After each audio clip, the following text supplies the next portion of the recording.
teto amin'ilay fotoana anarahanao no mety hotetry ny androny anao amin'izao fotoana izao manolotra ny arahaba sy ny firaritso ho antsika natokantrano tsirairay avy any asainay ampanajany ianao anaraka anay hatramin'ny farany mamaritra ny mety hotetry ny androntsika ho amin'ny rapitso maraina aloha any dia alizay malefaka ny aty amin'ny tapany atsimo Madagasikara sy aty amin'ny ilany andrefany Madagasikara mifatra sisa rehetra moa any dia saika tsika ny alizay antonony indrindrindrindra ho antsika aty amin'ny ilany atsinana Madagasikara sy afovoany atsinanany Madagasikara aty izay ihany koa namezana anao any mety hotetry ny andro ho an'ny rapitso maraina anorana malefaka aloha ny manodidina ny antala sy manodidina ny alanjorofa ary mifatra atsinanany Madagasikara iny raha somary aka endrika tandrifindraona kosa zany ho an'ny morotsiraky vatovavito vonany atsimo atsinanana ary ampaka hatrany atao lanaro any andrahoana kosa ny andro any amin'ny fatra aloatra iny torak'izay ihany koa ny eto Antananarivo sy any amin'ny fatra vakina karatra iny ary andrahoana ary mety ahazo herika kosa zany ho an'ny manodidina ny Anjozorobe Manjakandriana ary manodidina n'iny mora manginy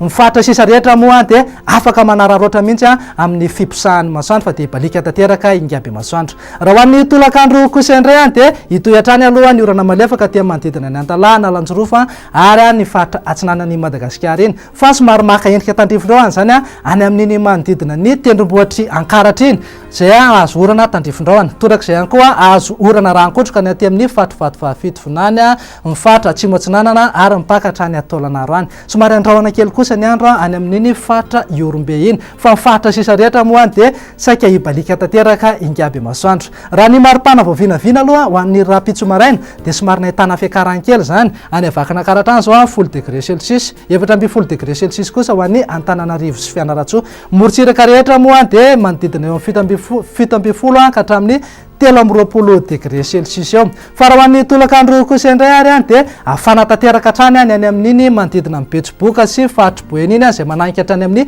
4 degré celsius mihitsy fa ny eto amin'ny fatriny avoatany kosa dia saika eo amin'ny 3 ka hatramin'ny 5 degré celsius eo ny maripana morotsiraka rehetra sy ireo voaparitany moa dia saika eo amin'ny 7 ka hatramin'ny 4 degré celsius eo ny maripana tsy adinonay ianao raha toa dia amin'reto firenendehibe ivelan'ny Madagasikara eto fa andrenosy kely toy ny lareny eo dia ibalika tanteraka ingaby masoandro raha somary azo orana malefaka kosa zany ho an'ny Maurice sy Comore raha azo orana rakotra kosa zany ho an'ny Seychelles fa ho an'ireo firenendehibe ivelan'ny Madagasikara zao toy ny Paris, Milan, Johannesburg ary Nairobi dia ibalika tanteraka ingaby masoandro fa ho an'ny Bangkok any no somary azo orana rakotroka izay ihany koa no azo natolotra ho antsika any atokantrano any aloha tamin'ny tiany ity fa dia soranay ianao nanaraka anay hatramin'ny farany raha toa ianao tsy nanaraka hatramy voalohany dia afaka tsidianao hatrany eo amin'ny page Facebook Météo Madagasikara sy eo amin'ny site web